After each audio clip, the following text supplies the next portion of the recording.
প্রতিকৃতিতে পুষ্পার্পণ করবেন ভারতের কমিউনিস্ট পার্টি মার্ক্সবাদী সাপ্রুম মহকুমা সম্পাদক কমরেড অরুণ ত্রিপুরা এবং তারপরে প্রতিকৃতিতে পুষ্পার্পণ করবেন পার্টি রাজ্য কমিটির সদস্য কমরেড বিপ্লব সান্যাল।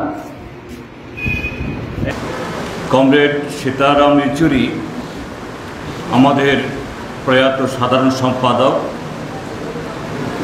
তার এই স্মরণ সভায় আগত সাব্রুম মহকুমায় আমাদের পার্টির বিভিন্ন স্তরের কমরেড বন্ধুগণ, পার্টি দরদি সাথী এবং কমরেডগণ, আমি প্রথমেই আপনাদের সকলকে ধন্যবাদ জানাচ্ছি যে আজকে এরকম একটা সভায় যে সচরাচরভাবে বিগত বেশ কিছুদিন ধরে আমাদের কোনো কর্মসূচিতে এরকম অংশগ্রহণ হচ্ছিল না, কিন্তু আজকে আপনারা খুব ভালো সংখ্যায় বলবো না, এটা মোটামুটি সংখ্যায় এখানে এসছেন। অর্থাৎ এই স্মরণ সভা এটা নিছক একটা আনুষ্ঠানিকতা না যে এ থেকে আমরা কমরেড সীতারাম ইয়েচুরির জীবন থেকে কি শিক্ষা নেব এবং সামনে আমাদের সামনে যে করণীয় কাজ সে ক্ষেত্রেতে আমাদের কী ধরনের ভূমিকা গ্রহণ করতে হবে সে আগ্রহ থেকে আপনারা এসেছেন, তার জন্য সবাইকে ধন্যবাদ। কমরেড সীতারাম ইয়েচুরির স্মৃতির প্রতি গভীর আন্তরিক শ্রদ্ধা জ্ঞাপন করছি। কমরেড সীতারাম ইয়েচুরি হলেন আমাদের পার্টি ভারতের কমিউনিস্ট পার্টি মার্ক্সবাদী 1964 সালে অবিভক্ত কমিউনিস্ট পার্টি থেকে আলাদা হয়ে সিপিআইএম হিসাবে তার যাত্রা শুরু করার পর এ যাবৎ যতজন সাধারণ সম্পাদকের ভূমিকা পালন করেছেন তার মধ্যে অন্যতম তো বটে, এবং পদে অর্থাৎ সাধারণ সম্পাদকের দায়িত্ব থাকার কালে তিনি প্রয়াত হয়েছেন। তো স্বাভাবিক যে কোনো মানুষের মৃত্যুই একটা বিরাট ক্ষতি, আর সেই জায়গায় আমাদের দেশের বর্তমান এই যে চলতি যে কঠিন বা জটিল রাজনৈতিক পরিস্থিতিতে সামনে দাঁড়িয়ে যে ব্যক্তি বা যে কমরেড দায়িত্ব পালন করছিলেন, এবং শুধু দায়িত্ব পালন করা নয়, বিভিন্ন ক্ষেত্রেতে অসাধারণ ভূমিকা পালন করছিলেন, শুধু জাতীয় ক্ষেত্রেতে না, আন্তর্জাতিক ক্ষেত্রেতেও। শুধু রাজনৈতিক বা সাংগঠনিক বিষয়ে না, মতাদর্শ ক্ষেত্রেতেও। আমাদের দেশে যখন সাম্প্রদায়িক রাজনীতি নানাভাবে এদেশের সাধারণ মানুষের মগজকে কলুষিত করছে, বিষিয়ে দিচ্ছে, হিংসা আমাদের জীবনের সর্বক্ষেত্রেতে ছড়িয়ে দিচ্ছে, তার বিরুদ্ধে যৌক্তিক বিশ্লেষণ এবং জোরদারভাবে তার বিকল্প পথ কি এবং কিভাবে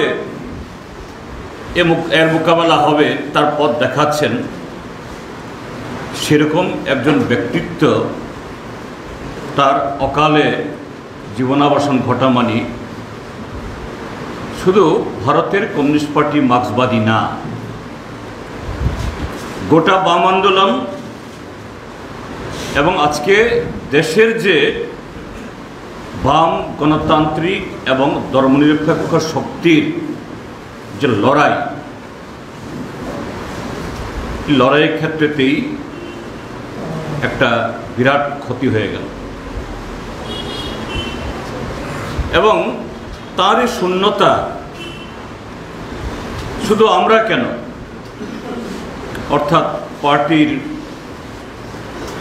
সভ্য সমর্থক দরিদ্ররা কেন, যে এই যে গত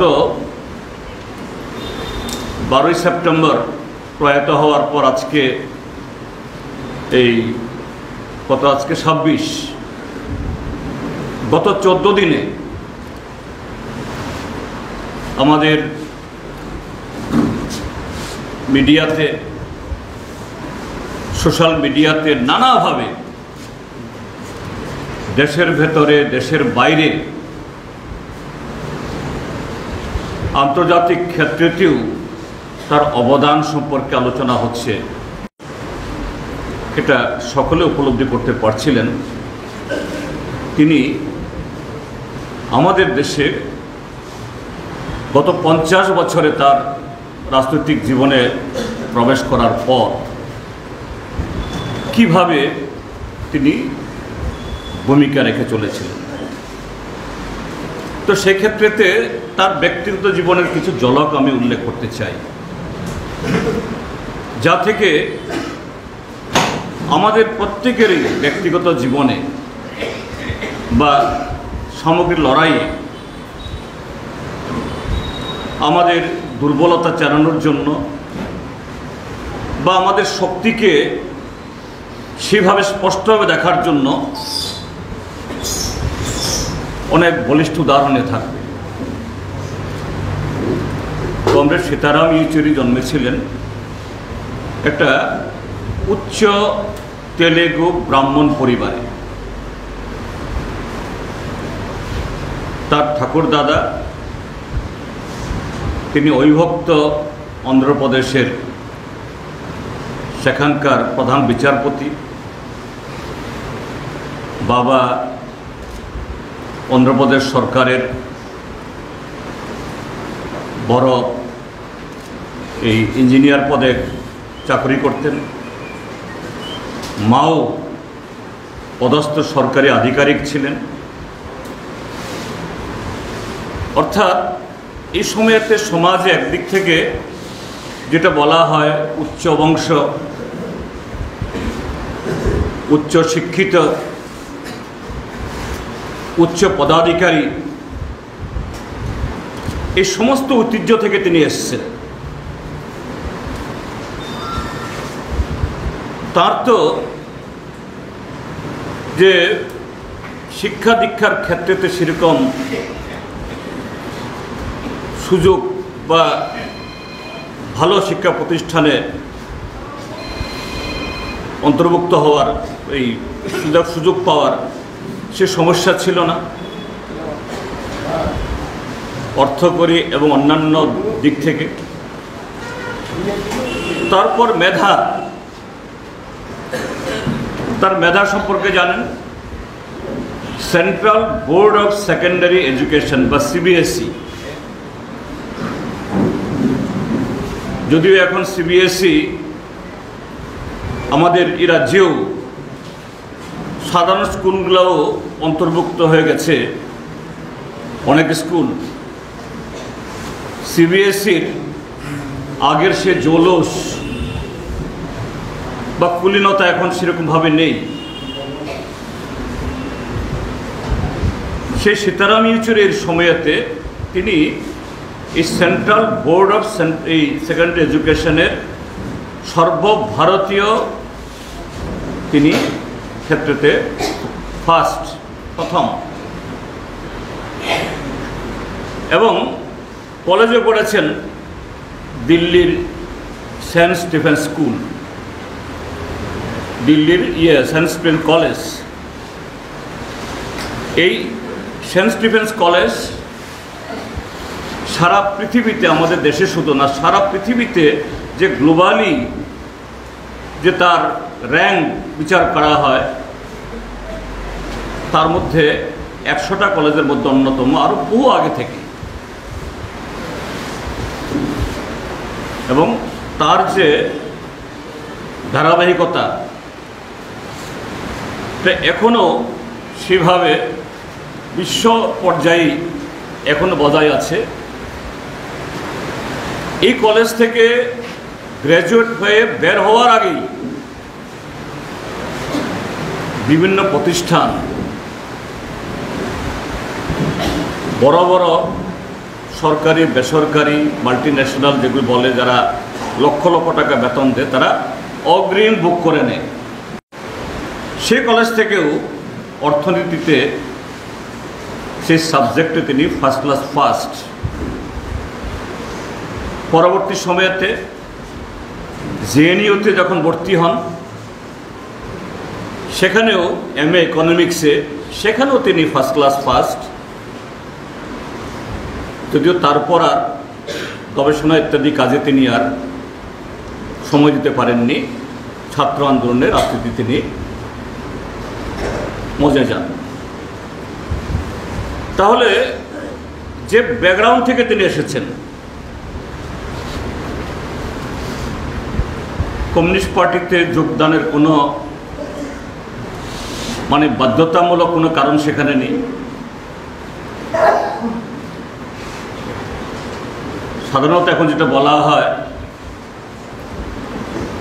শিক্ষাতে ভালো রেজাল্ট করতে গেলে পরে এরকম ছাত্র আন্দোলন করা ঠিক না।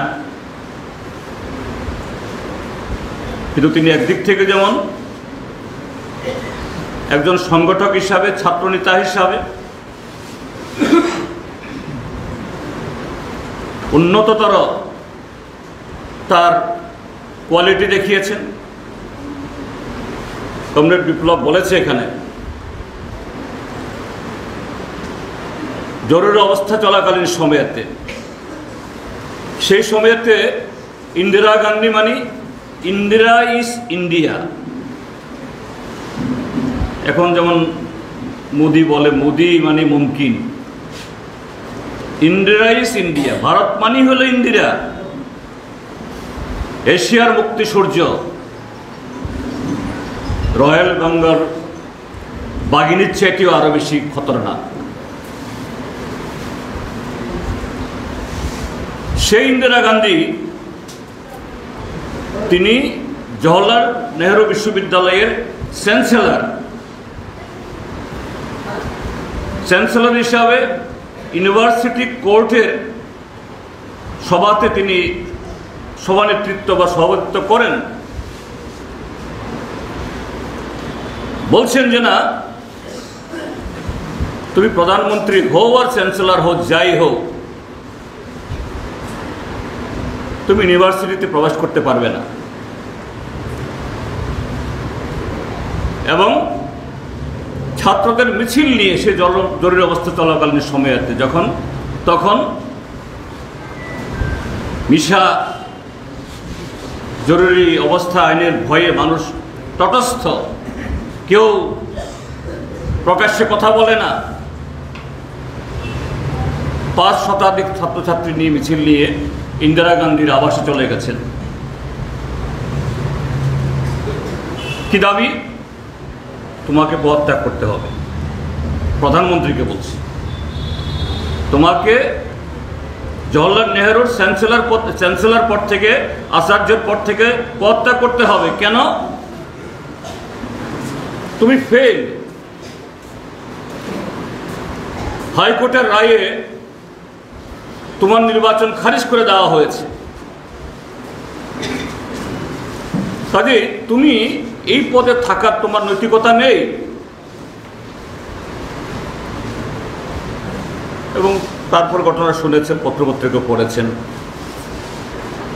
ইন্দিরা গান্ধীকে তার ঘরের ভেতর থেকে বের হয়ে গেটে এসে দাঁড়িয়ে শুনতে হয়েছে। জওহরলাল এই সীতারাম ইয়েচুরি তাকে পড়ে শোনাচ্ছেন, আপনার বিরুদ্ধে এই চার্জশিট, আপনার বিরুদ্ধে এই রায়। তো এটা কতটুকু বুকের পাটা, কতটুকু তার নেতৃত্ব দেওয়ার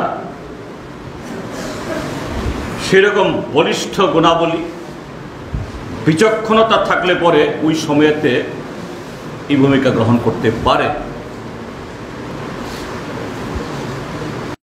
সেই ছাত্রনেতা পরবর্তী সময়েতে এটা সর্বহারা পার্টি, একটা বিপ্লবী পার্টির কর্ণধার, সাধারণ সম্পাদক,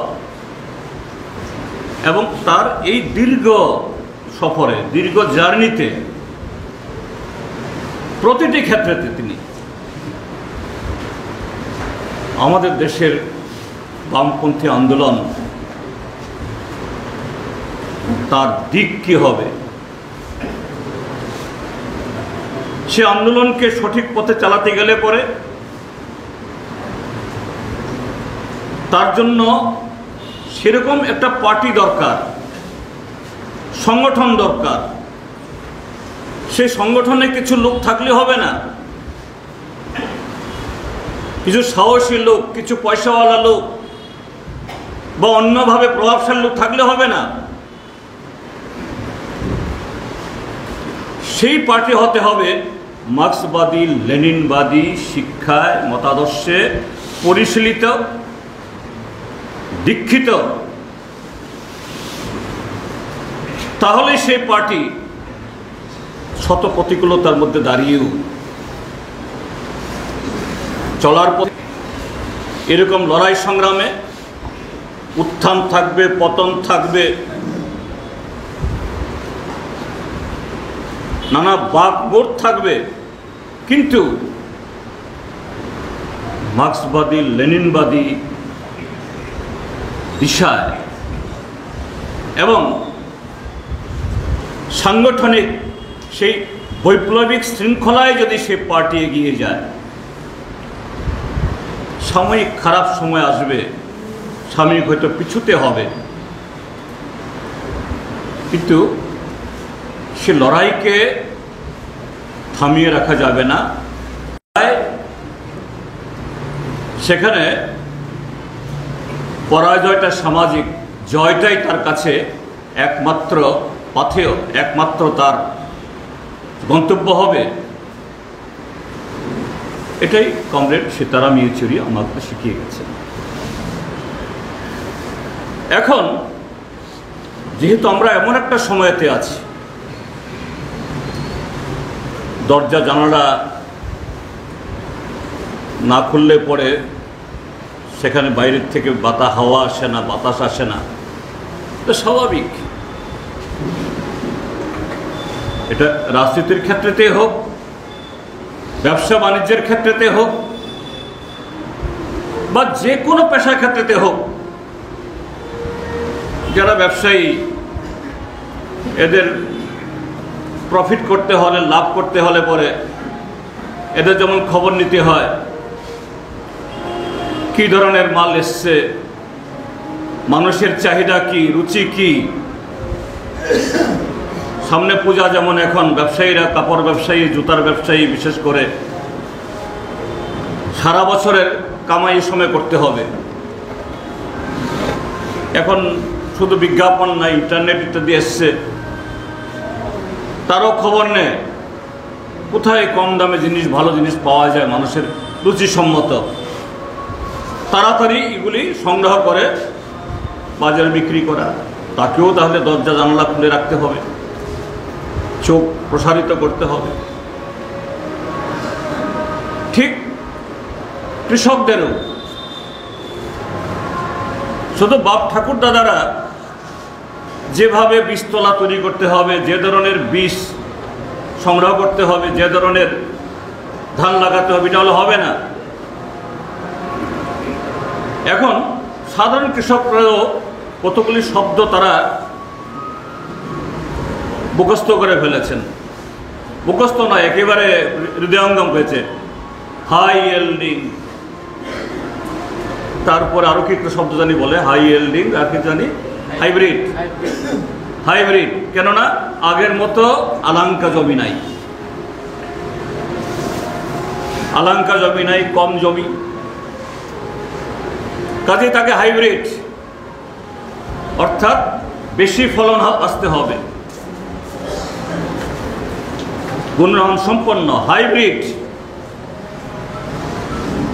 তাড়াতাড়ি এরকম অল্প সময়েতে তাকে ফসল পেতে হবে। তো রাজনীতিও তাই, দরজা জানালা খুলেই তো রাজনীতি করতে হবে। কেননা আমাদের সমাজে এই ব্যবস্থাকে আমরা বলি বুর্জুয়া ব্যবস্থা। আজকে আমার ঘরে, আপনার ঘরে, প্রতিবেশী, শত্রু বা মিত্র, যার ঘরেই হোক, নতুন সন্তান যে জন্মগ্রহণ করবে, তাকে যদি কোনো রাজনীতি বাড়িতে তার মা বাবারা নাও শেখায়, বড় ভাই বড় বোনরা রাজনীতি নাও পড়ায়, এই পার্টি করো, সেই পার্টি করো, ওই মিছিলে যাও, সেই মিছিলে যাও, সেই শিশুটা জন্মগ্রহণ করার পর অটোমেটিক সে চারিদিকে যে বুর্জুয়া, অর্থাৎ চারিদিকে যে ধরনের পরিবেশ, যে পরিবেশে মানুষ চুরিদারি করে হোক, মিথ্যাবাজি মিথ্যাই হোক, যেভাবেই হোক, প্রতিষ্ঠিত কিছু মানুষ আর দেশের বর্তমান শাসন ব্যবস্থাতে যারা সেরকম আসনে বসেন, মুখ্যমন্ত্রীর চেয়ারে বা অন্যান্য, সেই শিশুটা বড় হতে হতে তার সামনে ও মুখ্যমন্ত্রী, সে মুখ্যমন্ত্রী কিভাবে মুখ্যমন্ত্রী হলো, যেমন এখন হয় ছাপ্পা ভোট দিয়ে ওই অন্যদেরকে ভোট দিতে না দিয়ে রিগিং করে, সেগুলি প্রশ্ন করবে না, তার কাছে ও মুখ্যমন্ত্রী, ওরি বাপরি বাপ। এই যে এবারও ত্রিস্তর পঞ্চায়েতে সভাধিপতি, সহকারী সভাধিপতি হয়ে গেল, আমরা তো এতগুলো জানিও না, আমাদের লোক জানার চেষ্টাও করে না, এটাকে দুর্বলতা। এই যে দক্ষিণ ত্রিপুরার যে সভাধিপতি এখন হয়েছে, কি নাম জানি, দীপক দত্ত, এই সভাধিপতি হওয়ার কথা ছিল আরেকজনের জানি, সে নাকি 1 কোটি টাকা বিজেপির সভাপতিকে ঘুষ দিয়ে সভাধিপতির পদ হাসিল করে ফেলেছে, অবৈধ। আর এখন পদ দখল করা আরো অবৈধ। এই দীপক দত্ত কদিনের মধ্যে কোটিপতি হয়ে গেল, সে শুধু একটা পদ 5 বছরের জন্য কিনে নেওয়ার জন্য 1 কোটি টাকা দিবার তার ক্ষমতা তৈরি হয়। নতুন যুবক যারা এসব খবর রাখে না, তার কাছে সভাধিপতি, হরে বাপরে বাপ, নমস্কার নমস্কার নমস্কার। মন্ত্রী, বিধায়ক, মুখ্যমন্ত্রী হতো, ওরে বাপরে বাপ। দেবাদিদেব, মহাদেব, তারপরে কার্তিক, গণেশের পরেই তার স্থান, এরাই তো উদ্বোধন করে। যেমন কদিন আগে আমরা দেখলাম, গত লোকসভা নির্বাচনের আগে নরেন্দ্র মোদী সে রামলালার চোখ ফুটাইতেছে। আরে আজীবন শুনি যে মানুষ ভগবানের কাছে প্রার্থনা করে, ভগবান আমার বুদ্ধি দাও, আমার দম দাও, দৌলত দাও, সুখ দাও। আর মোদী সে নাকি রামরে লইতেছে। গত নির্বাচনে পোস্টার যে বাচ্চার আমরে মোদি হাত ধরে হাঁটতেছে একটা লনে। তো কেন আমরা বলি এই সমাজ ব্যবস্থা বুর্জোয়া, কাজে এই সমাজ ব্যবস্থা এগুলি দেখতে দেখতেই যে ছেলেটা আস্তে আস্তে বড় হয়, তার মগজে তৈরি হয় যে না এরাই হইল আসল। তাহলে এই সমাজ ব্যবস্থাতে একটা বিজেপি তৈরি করতে, কংগ্রেস তৈরি করতে, মথা তৈরি করতে বা অন্য বুর্জোয়া তৈরি করতে শিক্ষা লাগে না, অটোমেটিক সমাজে তৈরি করে দেয়। কিন্তু কমিউনিস্ট হওয়ার জন্য, কমিউনিস্ট বানানোর জন্য আমরা কিছু এজি, সিএম, পিএম, তারপরে আবার পার্টি ক্লাস, এই ক্লাস, সেই ক্লাস, তারপরে আবার এটা অতি কষ্টে এই সিএম টিএম হওয়ার পর আবার প্রত্যেক বছর একবার পরীক্ষা হয়। এই যে স্ক্রুটিনি, এটা মানে এটা কি পরীক্ষা, প্রত্যেক বছর একবার পরীক্ষা। রে বাপ রে বাপ, আরে এত কষ্ট কইরা এজি হইলাম, তারপরে সিএম হইলাম, সিএম হইয়া পিএম হইলাম, এবার বলে আবার প্রত্যেক বছর একবার পরীক্ষা দেওয়া লাগে কমিউনিস্ট থাকবার লাগে। তো এই সমাজ ব্যবস্থা এরকম, সেখানে আমাদের অনেকেরই, কারো কারো না, অনেকেরই বিশ্বাস যে না মেধাবী যদি হয়, মগজ যদি সেরকম হয়, একটু মানুষের মানুষের ব্যতিক্রম হয়তো, তাইলে তারা শ্রেষ্ঠ তো হইবই না। সেই ক্ষেত্রেতেও এই চলমান রাজনীতিতে কমরেড সীতারাম ইয়েচুরির জীবনটাকে সেখান থেকে আমাদের শিক্ষার ব্যাপার আছে। আগরতলাতে যে আমাদের এই স্মরণ সভা, সেখানেও বলছিলাম এই সময়েতে আমাদের দেশে যারা শাসন মানে শাসনকার্য চালাচ্ছে বিজেপির আগমন হওয়ার সুবাদে একটা নামের সাথে মোটামুটিভাবে আমরা এখন সবাই পরিচিত। আগে কোনদিন আমরা বা কেউ কেউ যারা লেখাপড়া করেন তারা ছাড়া আমজনা তো তা জানেই না। কি নাম? ডক্টর শ্যামাপ্রসাদ মুখার্জি। ত্রিপুরাতে বিভিন্ন জায়গাতে তার মূর্তি বসানো হয় এবং গোটা কইরা ভারতীয় জনতা পার্টি শ্যামাপ্রসাদের জন্মদিন পালন করে, তার মৃত্যুদিন পালন করে। হ্যাঁ, সেও মেধাবী। মাত্র 33 বছর বয়সে, মাত্র 33 বছর বয়সে ডক্টর শ্যামাপ্রসাদ মুখার্জি কলিকাতা বিশ্ববিদ্যালয়ের উপাচার্য নিয়োজিত হয়েছিলেন। চিন্তা করতে পারেন,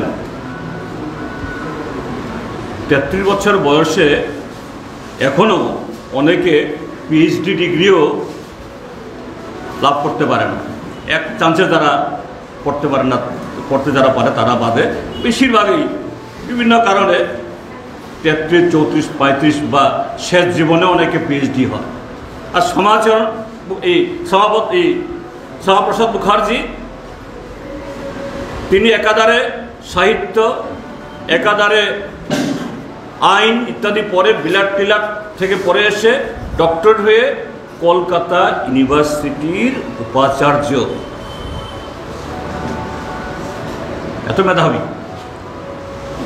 কিন্তু সে মেধাবী, তার পরবর্তী জীবন কি? তিনি হিন্দু মহাসভা গঠন করলেন, অর্থাৎ হিন্দুদের কি বলে অত্যন্ত হিন্দু রক্ষার জন্য সাংঘাতিক এরকম উৎসর্গকৃত একটা নাম। সে শ্যামাপ্রসাদ মুখার্জি অবিভক্ত বাংলাতে, সেখানে ভারত ভাগ হয়নি ব্রিটিশ সাম্রাজ্যে, তখনও এক ধরনের বিধানসভা ছিল। প্রভিন্স ছিল, প্রদেশ ছিল, ভোট হতো, সেখানে শ্যামাপ্রসাদ মুখার্জি নির্দল প্রার্থী হিসাবে অবিভক্ত সেই বাংলার বিধায়ক হয়ে মুসলিম লীগের সাথে, মুসলিম লীগের মন্ত্রিসভায় গিয়ে সেখানে তিনি মন্ত্রী হন। যে মুসলিম লীগ হিন্দুস্তান পাকিস্তানের দাবিদার, যে মুসলিম লীগ জিন্নার যে এই দ্বিজাতি তত্ত্বের তার অংশীদার, আবার তার মেধা এমন, তার এরকম পরিচিতি হওয়া সত্ত্বেও যে আমাদের দেশ স্বাধীন হওয়ার পর ভারতের সংবিধান কীরকম হবে, আজকে যে সংবিধান প্রত্যেক বছর 26শে জানুয়ারি আমরা এই সাধারণতন্ত্র দিবস উদযাপনের মধ্য দিয়ে আমরা পালন করি, তার একটা কনস্টিটিউয়েন্ট অ্যাসেম্বলি, সংবিধানের খসড়া রচনার কমিটি তৈরি হয়, সেই কমিটি রচনার কমিটিরও একজন সদস্য। সেই সংবিধান অনুসারে 1950-এ সংবিধান গৃহীত হওয়ার পর লোকসভা, রাজ্যসভা, বিধানসভা ইত্যাদি তৈরি হয়। 1952 ইংরাজি। দেশ চলতে হবে, এটা সর্বদলীয় সরকার হয়, জওহরলাল নেহরুকে প্রধানমন্ত্রিত্ব করে। তিনি সেই মন্ত্রিসভার শিল্প বাণিজ্য দপ্তরের মন্ত্রী। একটা সময়তে পদত্যাগ করেন, সেই সময়তে তিনি জনসংঘ অর্থাৎ ভারতীয় জনতা পার্টি 1980 ইংরাজিতে বিজেপির নামকরণ হওয়ার আগে এই পার্টির নাম ছিল জনসংঘ। তারও ফাউন্ডার, প্রতিষ্ঠাতা, প্রথম সভাপতি। তাহলে মেধা, একটা মেধা হলো সীতারাম ইয়েচুরি চাইলেই আইএস হতে পারতেন, সুপ্রিম কোর্টের বিচারক হতে পারতেন, ভালো প্রফেসর হতে পারতেন, আর অন্য কিছু হতে পারতেন। কিন্তু সেই সীতারাম ইয়েচুরি বাছাই করেছেন ভারতের কমিউনিস্ট পার্টি, মার্ক্সবাদী, সারা জীবন লড়াই করে গেছেন। আরেক মেধা কি জন্ম দিয়ে গেছে? হিন্দু মহাসভা, আরএসএস, আজকের বিজেপি। ফারাকটা কেন? ফারাক হলো এই দুজন কোন মতাদর্শের সাথে যুক্ত হয়েছেন। সীতারাম ইয়েচুরি তিনি মার্ক্সবাদী, লেনিনবাদী মতাদর্শ। তিনি জেএনইউতে পড়ার আগে মার্ক্সবাদ, লেনিনবাদ এসব নিয়ে তার বাড়িতে কোনো চর্চা হতো না। কিভাবে হয়েছে সেদিন প্রকাশ কারাত বলছিলেন। সীতারাম মারা যাওয়ার পর তার কদিন বাদেই দিল্লিতে প্রেস ক্লাব অফ ইন্ডিয়াতে একটা স্মরণ সভা হয়।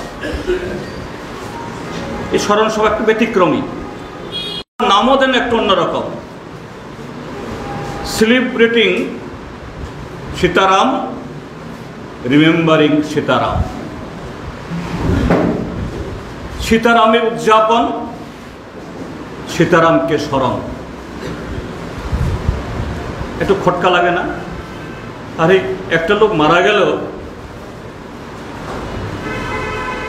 তার উদযাপন, উদযাপন শব্দের সাথে একটু আনন্দ, ফুর্তি,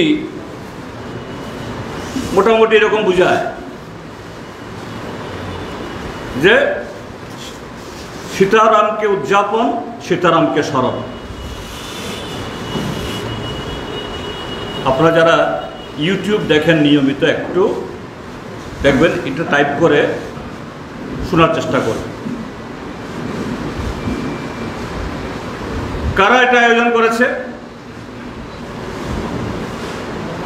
জেএনইউর প্রাক্তনীরা, 70 এবং 80 দশকের মাঝামাঝি যারা জেএনইউর যারা সভাপতি ছিলেন ছাত্র ইউনিয়নের, তারা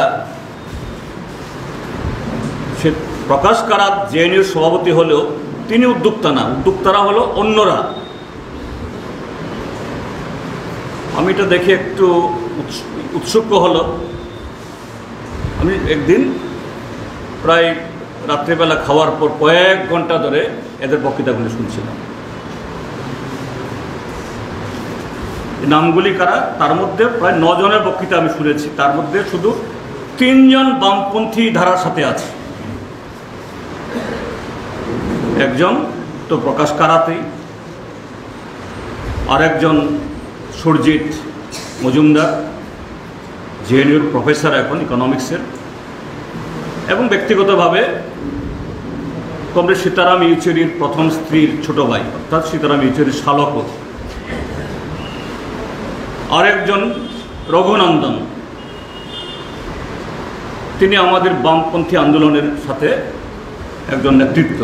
এই 3 জন বাদে বাকিরা কেউ সিপিআইএমের সদস্য না, বা তারা এসএফআইও ছিলেন না। তারাও সেরকম ব্যাকগ্রাউন্ড থেকে জেএনইউতে ভর্তি হয়েছে। তারা বলছিলেন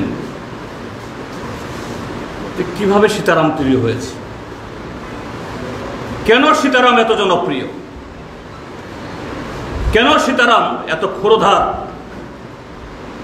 এবং কেন জেএনইউ গত 10 বছর ধরে এই জেএনইউকে ধ্বংস করার জন্য নরেন্দ্র মোদী, অমিত শাহরা নানা আইন তো লাগিয়েছেই, পুলিশ তো লাগিয়েছেই, যে গুন্ডা ঢুকিয়েও জেএনইউকে মাথানত করাতে পারে।